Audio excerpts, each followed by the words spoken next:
উম্মতে মুহাম্মাদীর জন্য মহান আল্লাহর শ্রেষ্ঠ উপহার বছর ঘুরে আসা পবিত্র রমজান মাস আর তার সঙ্গে যুক্ত সপ্তাহের শ্রেষ্ঠ দিন ইয়াউমুল জুমা। রমজান আর জুমা একত্রে মিলিত হয়ে দিনটিকে করে তুলেছে সীমাহীন মহিমাময়। মুসলিম উম্মাহর অত্যন্ত পবিত্র এই দিন নিয়ে বিস্তারিত জানাচ্ছেন সৈয়দ নওশাদ। জুমা আরবি শব্দ, এর বাংলা অর্থ শুক্রবার, আর বিদা অর্থ শেষ। জুমাতুল বিদা অর্থ শেষ শুক্রবার। মাহে রমজানের শেষ জুমার দিনটি আমাদের সমাজে জুমাতুল বিদা নামে পরিচিত, যদিও পরিভাষাটি কোরআন বা হাদিসের প্রত্যক্ষ বা পরোক্ষ কোনো বর্ণনায় পাওয়া যায় না। তারপরও পবিত্র রমজানের শেষ জুমার দিন হিসেবে এর গুরুত্ব কম নয়। রমজান আর জুমা একত্রে মিলিত হয়ে দিনটিকে করে তুলেছে সীমাহীন মহিমাময়। তাই পবিত্র এই মাসের শেষ জুমায় প্রত্যেক মুমিন মুসলমানের বিশেষ তৎপরতা দেখা যায়। মসজিদে জামাতের সঙ্গে জুমার নামাজ আদায় করা এবং বিশেষ মোনাজাতের মাধ্যমে মহান আল্লাহর নৈকট্য অর্জন করা ও নিজের আত্মার আকুতি দয়াময় প্রভুর দরবারে পেশ করাই যেন এ দিনের সব মুসলমানের পরম আগ্রহের বিষয়।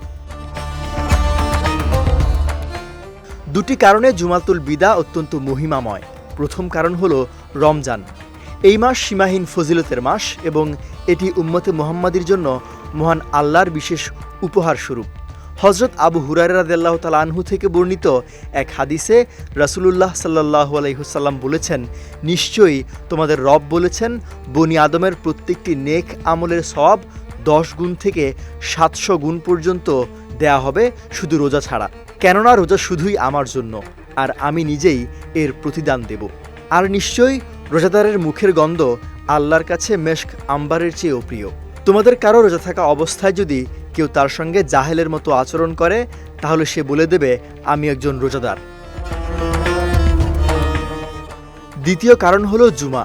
জুমার দিনের মাহাত্ম্য সম্পর্কে হযরত আবু হুরায়রা রাদিয়াল্লাহু তাআলা আনহু বর্ণিত এক হাদিসে রাসূলুল্লাহ সাল্লাল্লাহু আলাইহি ওয়াসাল্লাম বলেছেন, সূর্যোদয়ের মাধ্যমে যে দিনগুলো হয় তার মধ্যে সর্বোত্তম দিন হলো জুমার দিন। এই দিনেই হযরত আদম আলাইহিস সালামকে সৃষ্টি করা হয়েছিল এবং এই দিনেই তাকে জান্নাতে প্রবেশ করানো হয়েছিল এবং এই দিনেই তাকে পৃথিবীতে পাঠানো হয়েছিল। আর এই দিনের মধ্যেই এমন একটি সময় আছে যখন কোনো মুসলমান নামাজরত অবস্থায় দোয়া করলে অবশ্যই তার দোয়া কবুল করা হয়। তাই রমজান মাসে রোজা অবস্থায় জুমার দিনের দোয়া কবুলের শেষ সুযোগ হিসেবে জুমাতুল বিদা অত্যন্ত গুরুত্বপূর্ণ।